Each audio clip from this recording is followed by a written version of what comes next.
there, Hillary here for Waterlogged on behalf of Saltwater Aquarium. As you can see, I am at the ORA aquaculture facilities where we're gonna go meet Donna and Jordan, and they're gonna show us around the facility and we're gonna learn about the operations here. So let's go check it out.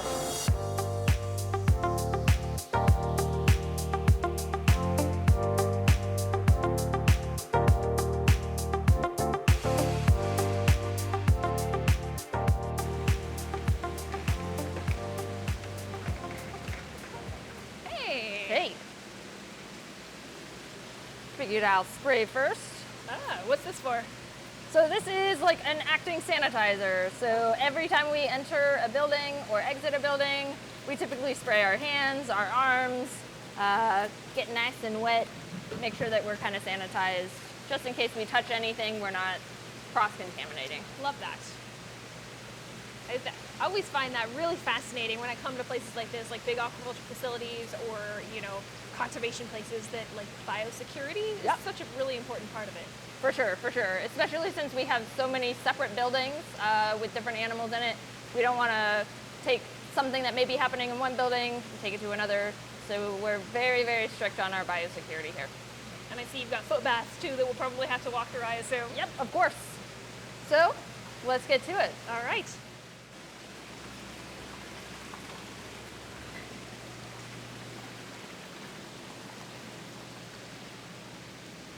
All right, Hillary, so we've now entered one of our grow out buildings.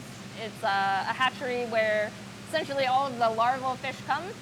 We grow them out until they're just about cellar size. We sort out the tanks. We hand pick the specimens that are being shipped out the door to your local fish stores, drop ship programs all around the United States and abroad. Wow, that's pretty exciting. Can't wait to see all the fish. Donna, this is a lot of fish. It certainly is. So these are typically around 1,200 fish per move out. Wow. Give or take a few hundred. Any idea, like how long do they stay in here on average? Typically, I would say the average is about 6 to 9 months. Our maroons are a little longer. Those can be upwards to a year and a half before they reach the cellar size that we try to ship out. Okay. So if somebody is ordering a fish and they're like, hey, I want a small one, would you sell or send one out that's smaller than your average? Do you guys do that? We do. We do it pretty often, especially with our drop ship program. We do have very specific requests because essentially those people are looking at something online. They're a little hesitant, but as soon as they know that we hand select all of our fish, we hand grade and sort them based on what that customer is looking for, they feel a lot more comfortable. You hand select all of your fish? Yeah, so we have an entire team dedicated to the care of these animals, as well as sorting all of these fish out into individual tanks based on either their species, the color variation, and even patterning. Wow. Now I've got to ask, you mentioned the grade of the fish. Can you tell me a little bit more about what that is?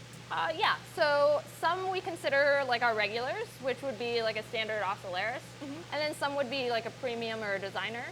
We try to grade those based on those kind of variants.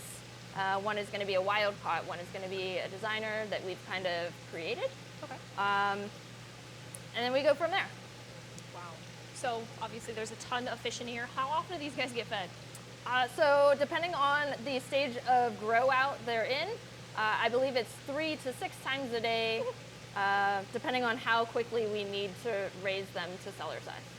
That's a lot of food. So if you're listening to this and you are a home hobbyist, please, please, please do not feed your fish that many times a day. Yeah, we certainly feed them, and then about an hour later we'll come in here and we'll do a nice siphon on all of the systems again before their next feeding. Yes. So important to make sure that things are clean, especially at I can't imagine the volume of fish that are in here, how important cleaning is. Yeah, tons of maintenance all day, every day, 7 days a week, 365 days a year. Of course.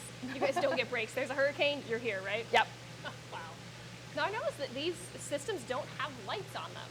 No, so similar to our coral greenhouse, all of our hatcheries now are running on natural daylight. We found that the color of the fish, definitely our black fish, our black variants like our black ocellaris, our black storms, they color up in that dark, rich color comes in a lot quicker with the natural sunlight. And then with our orange, they go from a creamsicle orange to a vibrant red-orange quickly. Ooh, that's so cool. Now, how do you have these grouped? Is it just like, oh, one batch goes in here, or there are different ways of categorizing them? So right now, in this particular building, you'll see a lot of systems that are fully packed, and then a lot of systems that are going to be empty.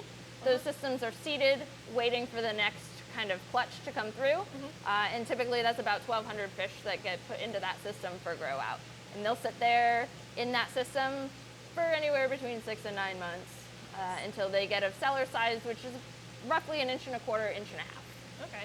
Now, when you say seeded, you mean like fully cycled and ready to go? Okay. I don't want I'm like, oh, people could think that maybe those are like the eggs that are in there that are waiting to hatch. That's in a completely different building. That's cool. Yeah. Awesome. But you guys don't just have clownfish. You guys have a lot of other species. Yeah, absolutely. I think that's probably one of the biggest things that we get is because our logo is a clownfish, everybody thinks that we only do clownfish. At this point, we're doing blennies, we're doing dragonets, we're doing angelfish, we're doing rabbitfish, we're doing dotty backs. I mean, you name it, we likely have some form of it, or we have it kind of in the works. Oh, okay, I like that. So kind of going back to the grading aspect and what our team does here, as they're sorting and grading these systems, pulling fish to go out for orders, they may come across, a pair like this, and they stage those to go into quarantine to become new brood stock to kind of create a new generation of fish. That's pretty cool. Yeah, so we have a few singles here. It may be a special patterning or like a special coloration that kind of really drew their eye to it. They'll set it aside. Jordan and I will come down, and we may offer this in our captive corner, which is kind of like a what you see is what you get section, and offer them to our local fish tours. All right, that is going to conclude this video. I know we didn't get to touch on the rest of the species that ORA has, but we will focus on those in the next video. So, this has been Hillary And Donna.